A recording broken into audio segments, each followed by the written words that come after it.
All right, Victor, so this is how it's going to work. So let's just say that me and you both make 30 grand a year, right? So me and you both make 30 grand, except you decide that you want to get taxed at the end of your 401k. So that means that all the money that you put into your 401k gets taxed at when you retire.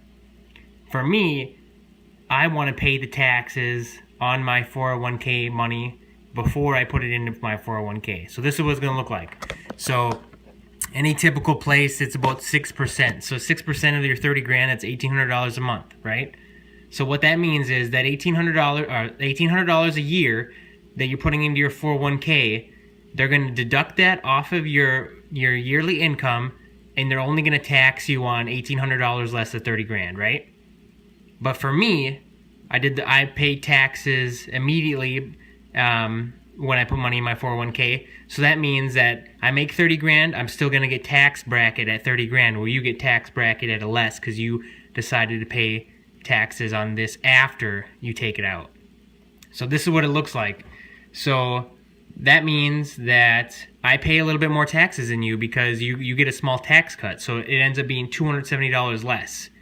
Not a big deal, but it ends up being a huge deal at the end of your retirement.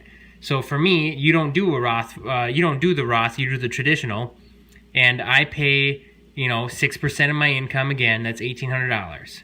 So at the end of the year, what we have to pay, or at the end of the year after all of our taxes are taken out, you get $270 more than I do, right?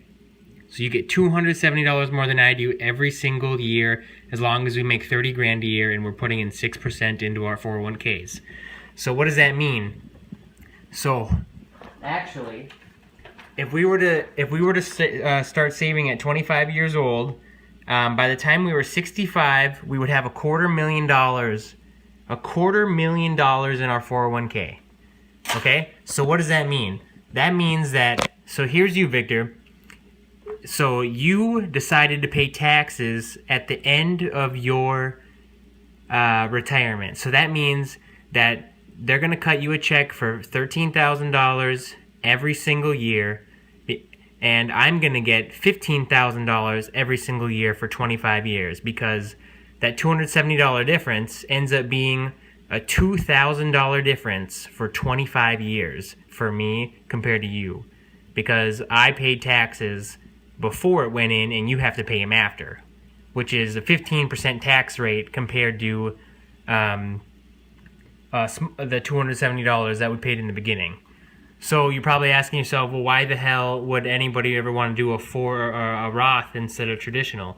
Well, let's just say that you were making tons of money. So you were in like a huge tax bracket.